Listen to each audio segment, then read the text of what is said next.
Welcome back, everybody, to Geek Freaks Interviews show, where we get to talk to some really cool people, interview some really unique people, and just have a great time talking.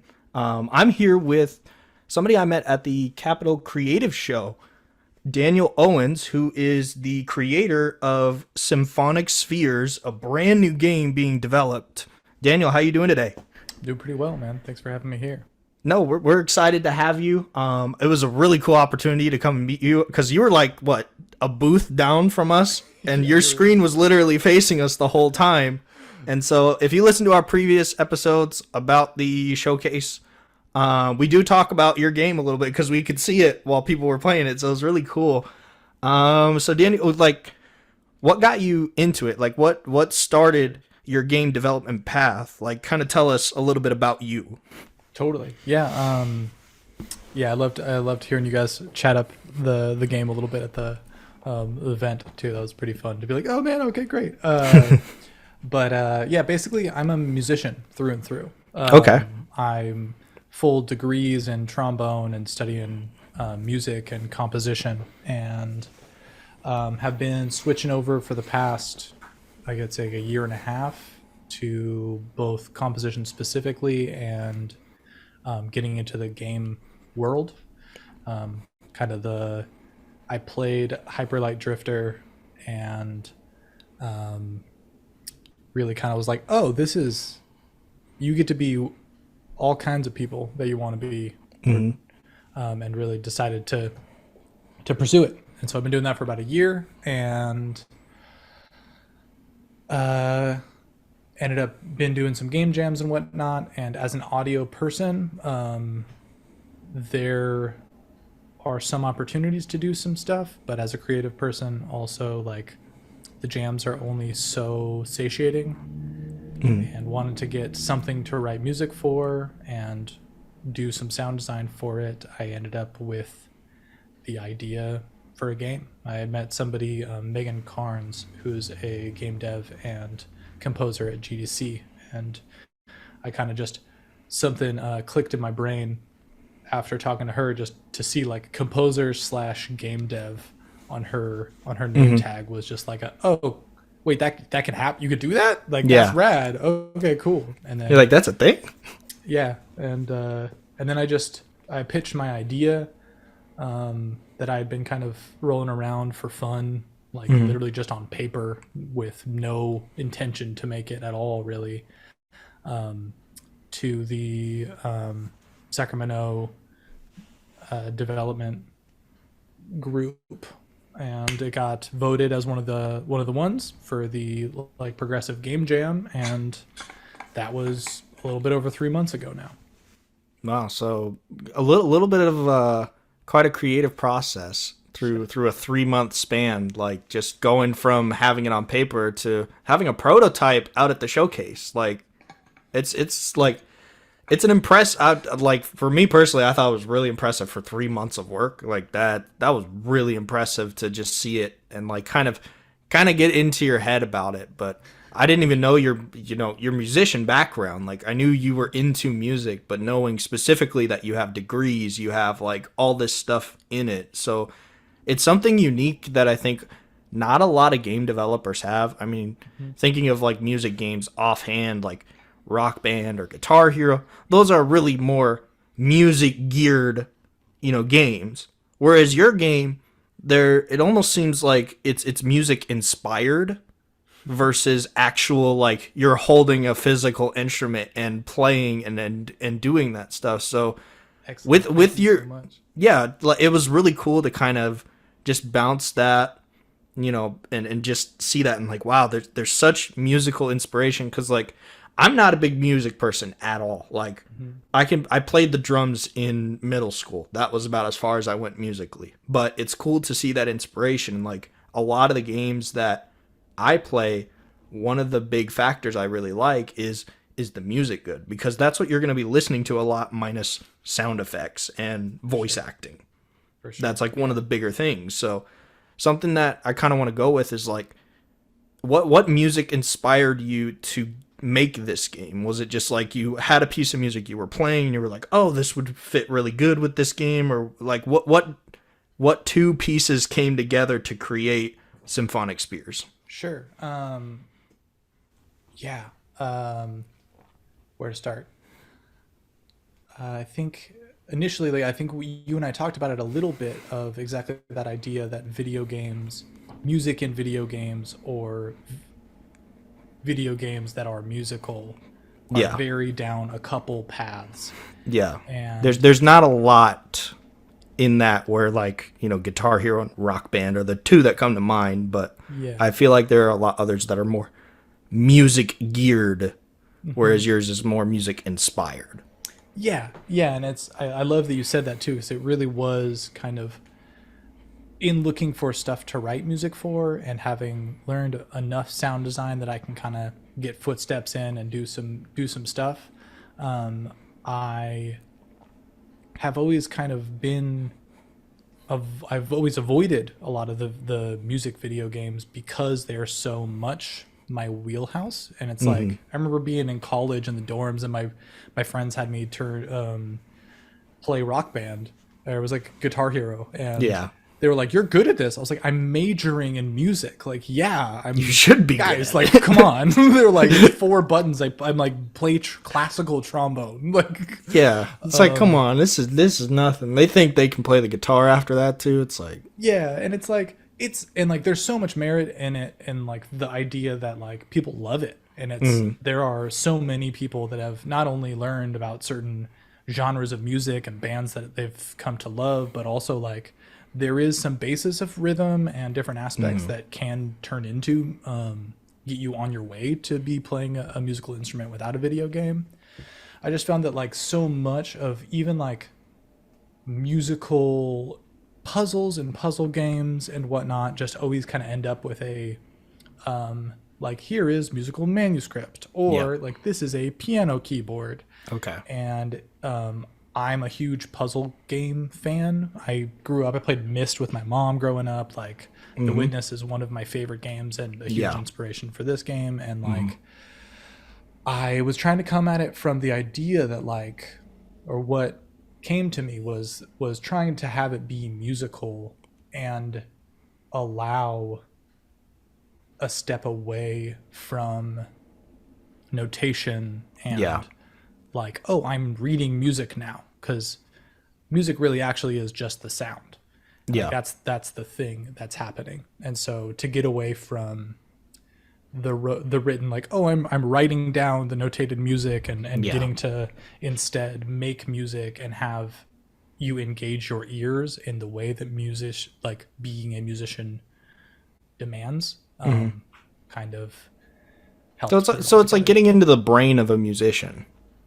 Yeah, I think I don't think I put it in that context. It kind of is sort of, if if I was really to put it into words, I think it is kind of the experience of writing music is walking around in that game. It's like, I know over the years it's been like, you'll wake up with a feeling that like you want to write something, Yeah. and then you're just kind of wandering blindly until you get some bit of a melody that feels right, and then you do that until it kind of comes out of this nebulous state until being like, oh, here's this melody. And that's Yeah. exactly what happens in the game. It's like you're just kind of pulling these pieces that you kind of hear, and then like, okay, oh, this is this melody, okay, cool. And at the end, the idea of it turning into like a string trio, to take that same melody and go, oh wow, yeah, here's this idea from it being something that comes out of the air to a broader orchestration is the process of composing. Right. No, it's interesting you put it that way, where like you have like the pieces of music, because it's, obviously your game, like that's what you're doing. You're kind of collecting these little melodies and you're bringing them back to the main hub. And it just reminded me of kind of how like some song artists, especially in like, I would say rap music, they just take kind of pieces that come into their head and they just write them down. Like, it's just like, oh, this line came into my head. I don't know if I'm going to use it or not, but I'm going to put it down. I would think that's kind of in the same way with what you do, with music. I haven't studied music, so I don't really know, but a melody, something just comes into your head. You hear something, in some way you put it down, Yeah. and then eventually it kind of expands into that. So, Yeah. but I really want to commend you. Like, it's just the experience of it, because it's almost like you're feeling music more than you're actually creating it, which I think is, your overarching goal is you want people to feel rhythm and melody rather than feel like, okay, here's 1 2 3 4, here's Yeah. 1 2 3 4 1 2, like having them feel it for themselves and just understand it. So in the sense of your game, what direction do you go from where you are now? Is there more to come on it? Are you still kind of, branching out for new ideas, or are you like, hey, this is my structure, this is what I'm doing with it, and this is my development plan, and we get to that point? Sure. So this really was kind of a minimum viable product, kind of just making sure that some of the mechanics work. I'd love to make a larger experience that is Mm, a little bit more um, finding areas, getting to make puzzles. mm. Um, Like a musical journey. yes, exactly. Yeah. Um, yeah, very much. I mean, I've been playing Sable on and Hmm. off lately. Those kinds Yeah. of, there seems to be the indie world that has all these like just feel good, wandery, um, Like open ended. yeah, just like letting the experience exist. Especially like Mm. as I've grown up as a video gamer, like I don't care to have the like stuff that I'm really like um needing the Dark Souls experience of Yeah. getting destroyed over and over again. Hmm. So the art piece esque games are what's really satiating to me, and having Hmm. that kind of feeling of yeah, just like the music. It's like where we have such capacity now with the systems that we have and headphones and all of the things that having the player engage with their ears in a way that they haven't normally Hmm. and getting to use like the 3D-ness of a video game space to be like, oh wait, what is that over there? And like triangulating with our ears in the way that we do in reality just seems like a really fun way to find stuff. Hmm. Um, there's a portion of The Witness that has some pitch puzzles that's like it's just having you. I think the first one is like bird calls, and there's like a high, Okay. a medium, and a low. Hmm. Um, as an idea for like a, I remember being very entranced with that of going, oh yeah, you are using pitch recognition. You're dealing with musicality or Hmm. understanding of your ears in that way. Um, but in a way it's like it is a music puzzle or a sound Yeah. puzzle in a completely unique way, and Hmm. that just yeah kind of launched me off Hmm. to go into the whole thing. As far as the future is concerned, I first of all like thank you to the Drew, Seb, and Felipe who helped me with the project up till now. But it was a game jam game that we're finished with. It'll be up Hmm. on itch.io in within the next couple weeks, and from there, hoping to it would I would love to continue it moving forward. Hmm. I don't quite know. I'm so new to the industry and Right. don't quite have the connections to understand what that looks like completely, Yeah. but would absolutely love to do it. Hmm. So it's interesting, like, just having your music background and like that creative side, and then going into developing. Do you see connections in both worlds, where like when you're creating a game and when you're making music, that things kind of go hand in hand? You're like, oh, it's just like this in music. So I Yeah, kind of want to just get your thoughts on that. yeah. Time scale and understanding people kind of stuff. Hmm. Absolutely. I also write poetry, and so it's Okay. the creation process and like being a person who's kind of like aesthetic minded or like iterating to have a feeling come across kind of thing seemed to Hmm. be like um very conducive to being in the game development chair. It's like yeah, I'm very very capable, or I mean a range of capabilities as far as putting things that I want together, Hmm. and so in the video game space, yeah, it's just another art form. Hmm. Yeah. So it's cool that like just kind of seeing your game and just like that the music definitely does kind of take you into this like that's it's like your senses are just heightened because when you're listening to something like it just actively engages your brain and you become entranced in that Yeah, world when you're playing any game like totally. and the music really does influence it. I personally with my fighting games podcast we did a music episode. We talked about how music influences us and like takes us to an emotional place like where in intense moments the music becomes more intense and like all that kind of stuff kind of plays in. So it's cool to know that there's a game out there that's taking that concept and really honing in on it and trying new things with it that I haven't seen really with a lot of games. I mean, when you talked about music puzzle games, the first one that came to mind for me was the newest Tetris game that just came out. Tetris Effect Connected came out last year or 2 years ago. Totally. But like the music, like it definitely entrances you in the game and kind of puts you in a mindset of Yeah, that. So man. I totally understand your game and like being a puzzle gamer, like it's just something like I know what you're doing and I love it. So it's like I just wish I want it to be out already. I want to see more of it. But just going back to how did the name Symphonic Spheres come to be? Like how did you end up with that name? It was kind of the obvious thing. I knew it was spheres and I knew they made noises, and I think like at the game jam when they wrote Symphony of Spheres or something. In a world that I make a broader game of it, there's a concept called Music of the Spheres.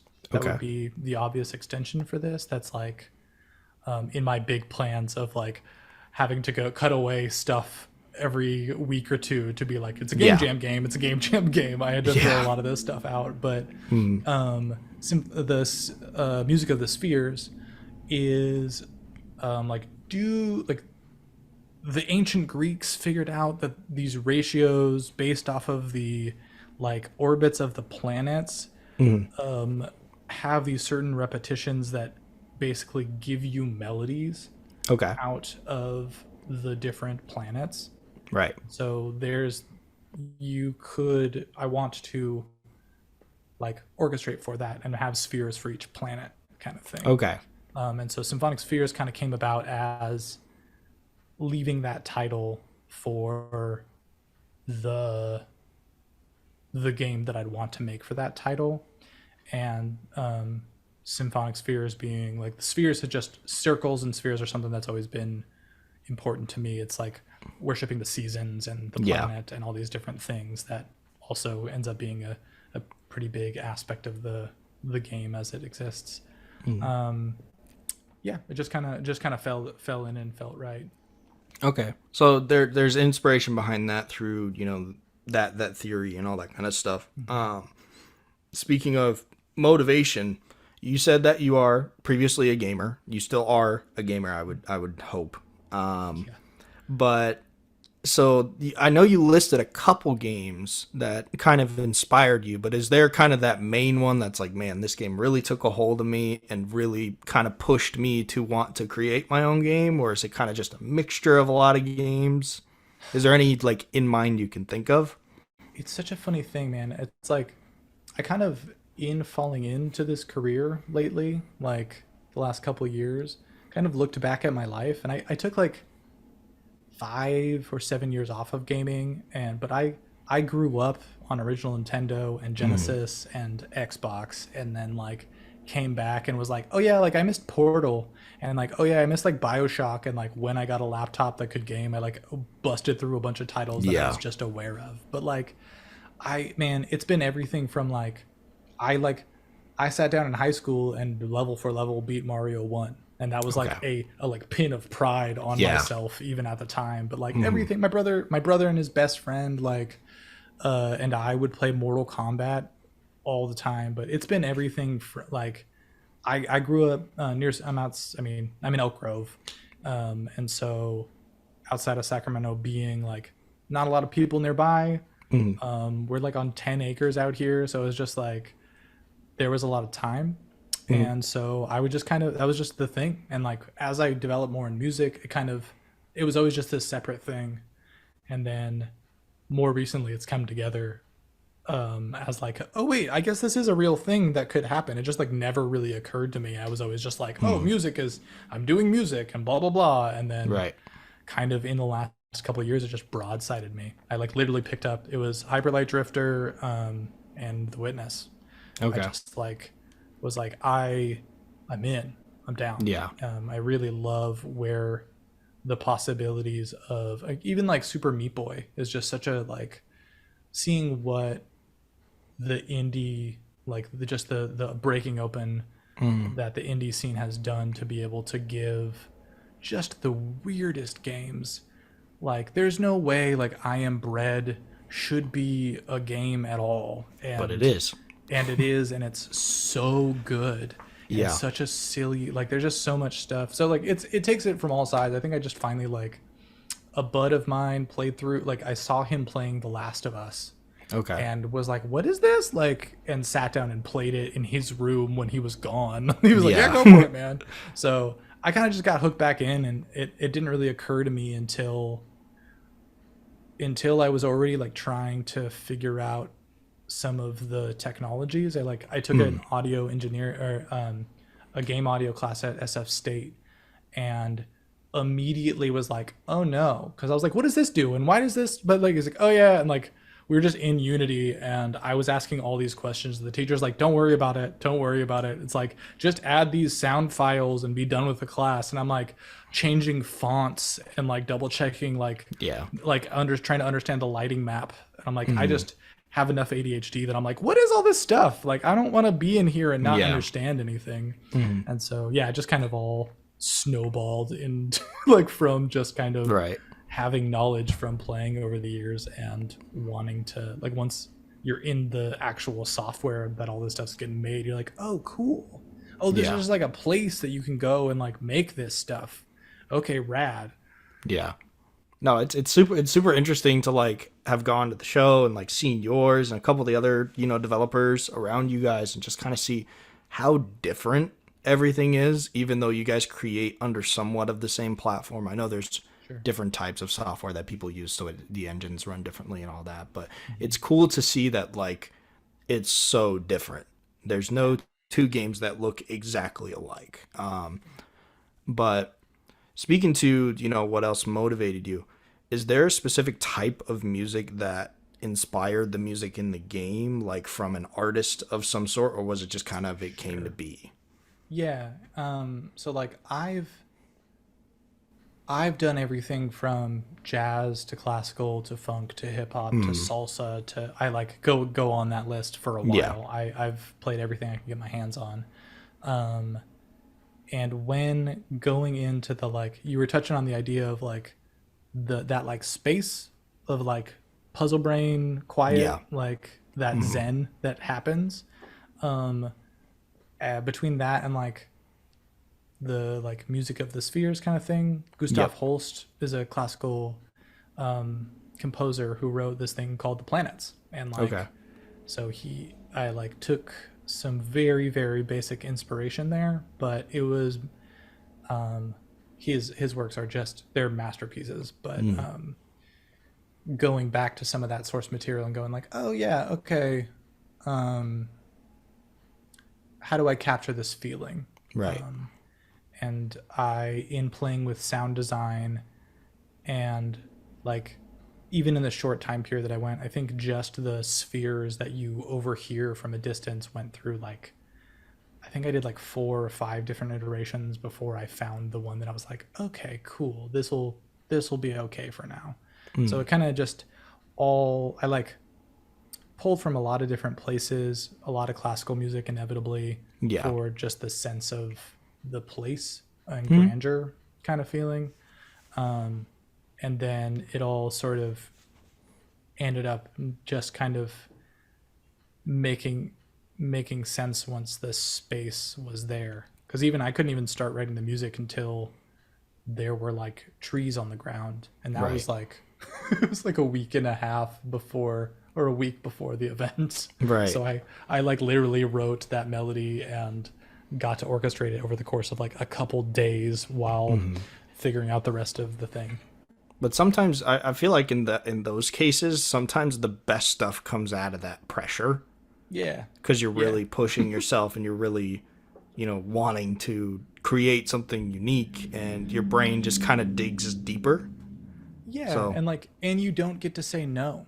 yeah, And I think that like it's so hard to turn off our like critical brain of going, what is enough, or like what is this thing? And like when you just kind of go, okay, cool, like I don't have time to say yeah, no and like break this apart. It ends up being we'll worry about it later. yeah, just like a true thing. It's like you're then like, okay, cool, here's a melody, and like turns out melodies are just a bunch of notes. And if you like, I don't know, it's like if you when you write a note to somebody when you're like leaving the house or something like that, or like a text message to a good bud, like it does the job well. Yeah, And it's like you could spend a lot of time and make a very, very like overly formal text message to your best friend, and like that won't work as well yeah. sometimes. Yeah, I get you there. Like sometimes it's just like, hey, let's just throw it in there. It works. It feels good right now. I'm just gonna leave it and I'll come back to it later. Or hey, I'm just gonna leave it because it just sounds cool. Yeah, and like where it's almost like humor of like where sometimes a joke just works, and if Yeah. you like try and repeat it, it doesn't work, No. or it starts feeling stale or whatever. And like there's when I had a like jazz trio that I was making arrangements for a while, that I was playing in, and there was a palpable difference of like the new material. It's like if I just came out, it's like I got in the habit of like writing something every show that we did, because there just was something different in the air Right. when the music was new. It was like you could hear the ink drying or something. Yeah. And I think that same kind of thing is true. It's like you don't have time to let it get overproduced or thought about Yeah. too much or played too many times. It just feels fresh. And I think that's what the feeling in there was. So going back to reference the showcase, there were a lot of game developers there. And I know at your booth, I think you were the only person there. So you really didn't have an opportunity to really kind of go around to see things. But from the people who came up to your booth who were also developers, like kind of talk about that back and forth with with different developers, whoever came up to your booth. Was there some back and forth banter? Like, Sure. kind of just describe the talk between you as a game developer, I feel like in a unique way with your music background, versus somebody who's like a traditional game developer making like, the single player RPGs and that kind of stuff. So I'm just interested to see what those conversations looked like.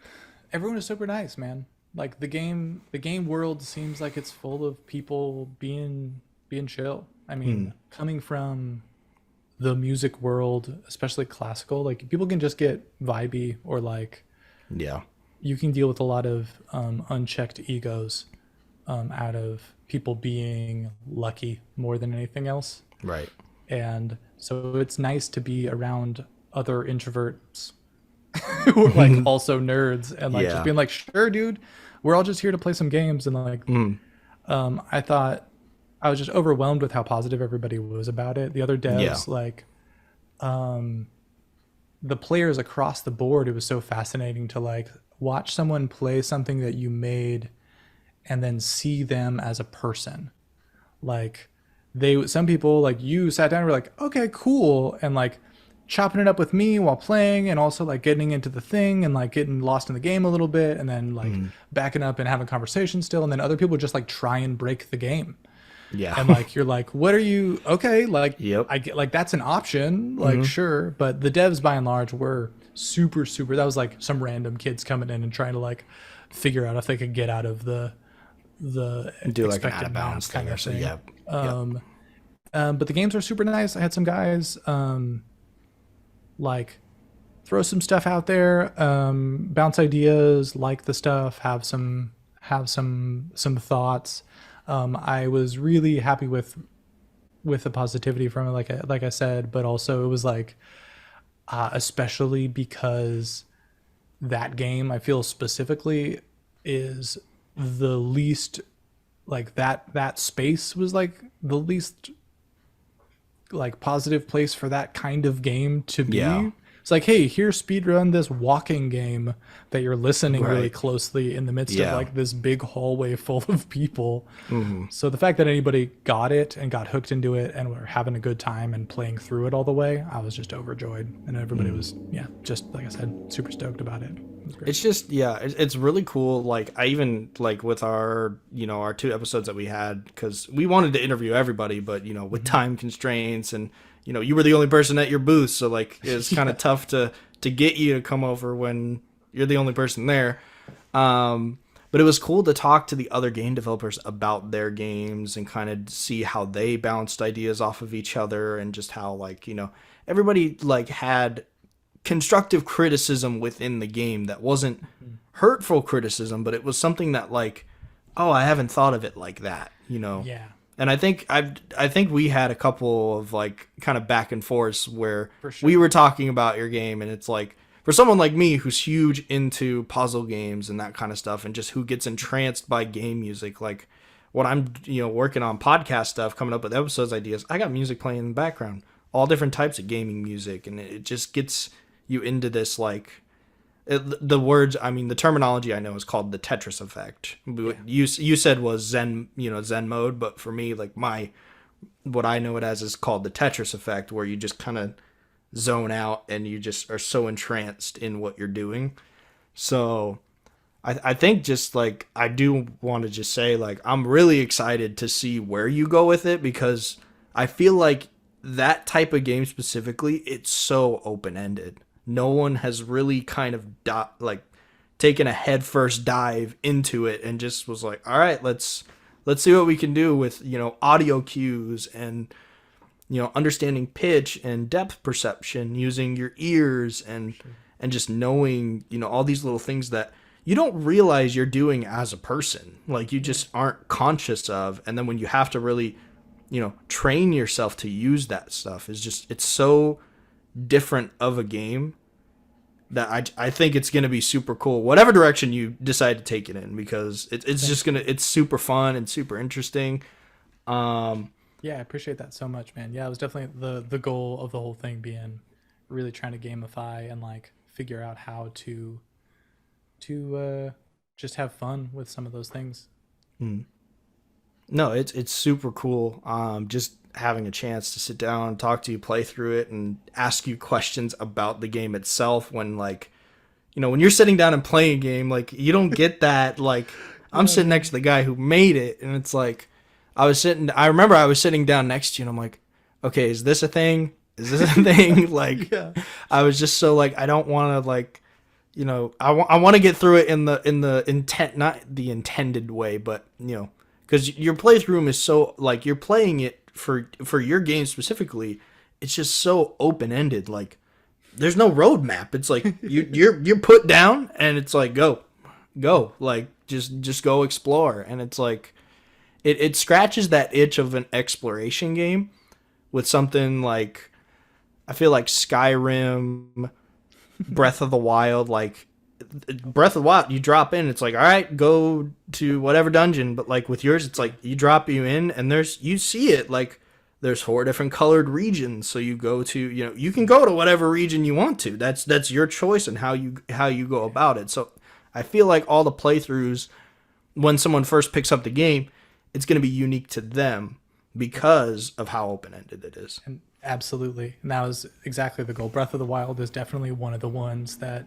I took a lot of inspiration of, both from like a you'll know where you're not supposed to be kind of thing. Like where Yeah. you're like going, Yeah. no, that hurt a lot. I'm going home now. Yep. But also I'm I think we might have talked about this a little bit then, of like where I love the old school games for their like, figure it out. Like, Yeah. They just drop you in. yeah, they drop you in like where a really well developed game, and like obviously there's 1,000 ways to make it, but like for me, my favorite games are stuff that like don't get over explained, Yeah. and where you can figure out and piece together like very like Outer Wilds esque of like you'll you'll get to know more the more you play, and Mhm. like where stuff kind of becomes and stuff's just like you don't know all the in like a real world situation, like you don't know what every house is for or what every building does or like what every company like their life story or whatever. So like Yeah. the I love the world building aspect of having everything available to you. I just also I want to get across as much as I can for what the format or the medium is great at. Mm. And for me, it's like when people are like, sorry, excuse me. Video games are great at sound and visuals. Mm. And so none of that is text. Right. And so like the more that you can just be like, wow, what a cool place, and like, wow, what does that sound, the more that you're gonna have a great game. And like all the games that I really love, you get to figure out the mechanics a little bit and you Mm. find out the rules. I remember I was like 3 months into playing Kingdom, which is like this 2D, it's like a side scroller Okay. strategy game that was like, you could do what? It's like literally you're like picking up coins and building stuff as like a king or queen running back and forth and like expanding your land. But it's like Right. a deceivingly complex strategy game that they literally just go, hey, like press down and like spend a coin, now survive for as long as you can. And Yep. literally everything you're just going, wait, what? Wait, okay, God. Mm. And it's makes it so that when you find stuff, it doesn't feel like it was a gift or Yeah. like you were gonna find it no matter what. I'd love to remake the new Spider-Man, the new-ish Yeah. Spider-Man, the most recent Spider-Man, like with like nothing to do except like find where bad guys are. Yeah. Like no building anything, no small whatever puzzle connector things that like Mm. just there's a bloat of stuff within a lot of games that are just kind of content filling, Yeah. and that sometimes takes away of what is otherwise such a joy of gameplay. Yeah. And so I just really wanted to ensure a that truth. Yeah, just trying to make it so that like you can walk around and enjoy the place and Mm. like check out this cool thing we built and get to feel good in Mm. that place. Like the self discovery. Like, oh, Yeah. I found this out. I did this. Like, Yeah. I understand this now. So it's that like Yeah. creative And process and all that. yeah, and awe. And I think Mm. that's like the word that comes to mind for the whole thing is like I really just wanted there to be like it to be the literal definition of awesome of just Yeah. being like whoa, like The what jaw is dropping effect. Yeah. wow. Yeah. Because that's just fun, man, and like you don't get to I I'll bring up witness every 20 seconds for the rest of my life, but Right. I was living in New York City when I played it, Okay. and to be in a naturescape in the midst of that much concrete Mm. was it was like in a difficult moment of my life as well, Yeah. and it sounded like home. Mm. Like I'm born and raised in California, and like it sounded like Right. home, and I spent so much time in it. I couldn't ever really understand exactly why. I mean the puzzles are phenomenal. It's one of the better created games ever, but come to find out that Andrew Lackey of Wasabi Sound, he actually did a bunch of sound design at Angel Island, Oh. and because the game itself was so immersive that he was like, I can't just use whatever sound effects and Yeah. hobble them together to be.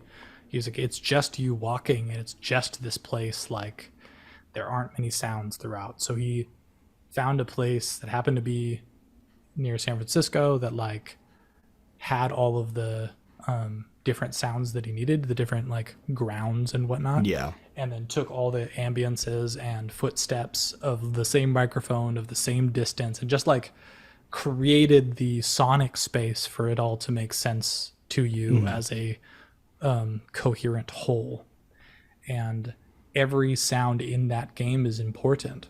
Right. It's like there are hums that you're just going, what is that and why is that, and like when will that make sense? That's just lets you run wild with imagination. Right. No, it's very interesting. Like just that people, I think people don't realize it. Like it's just something that they're just like, oh, it's just part of the game. Well, yeah, it's a little more than that. Just being a part of the game. There's a lot more. Where I think your game kind of brings it up into like, oh, so this is the game. Like doing that is the game. Where there's nothing else. Yeah, there's nothing else. So all you have to go off is that. But no, I'm really excited to see where it goes, because from what you had at the creative show, it's super cool, super awesome. It's something that like whatever direction you take it in, it's gonna be a lot of fun. It's gonna be really cool. So. You said it was on itch.io, it's going to be? Depending on when this comes out, it should be out the next week or two. Probably by October, there will be a build up on itch. Okay. Is there anywhere that they can follow you just for like development processing and that kind of stuff, so people can, give you a follow, social media, all that kind of stuff, just to follow what you're doing? Yeah, I'm putting music up on SoundCloud under Affordable Nature, and my Twitter is affordable NATR. Okay. And those are the two big ones. I have an itch page for Affordable Nature as well. And then I'm in the process of building my site for affordablenature.art. Okay. Awesome. Yeah, go give him a follow. Go check him out. Daniel, thanks for, just taking the time. I know that the creative show was intense, and we talked about doing the interview, and I'm glad we finally got to do it, because I remember in the back of my head, I'm like, man, there was like 3 people I really wanted to interview, and you were like one of them for sure. I was like, man, I really want to interview him because this game looks so cool. So glad to get the invitation. I'm glad we got to have you on. Yeah, man, it was great joy to be here. I was really glad you were like the first person to play it, so it really was a fun to like watch you specifically just be like, oh, cool, what is this? I'm like, oh my god, it's working, yes. So I really appreciate you. Yeah, so guys, keep an eye out for Symphonic Spheres. Daniel, again, really excited for you as a developer, but also as a gaming enthusiast, just excited about your game. So, just keep at it. It's going to be super fun. It's going to be a great time. And, hopefully the next time we have you on, you're going to have, a couple games under your belt, and who knows what might happen. Sounds great, man. Sounds all great. Right. I love that. All right. Signing off from Geek Freak Interviews. We'll see you guys next time.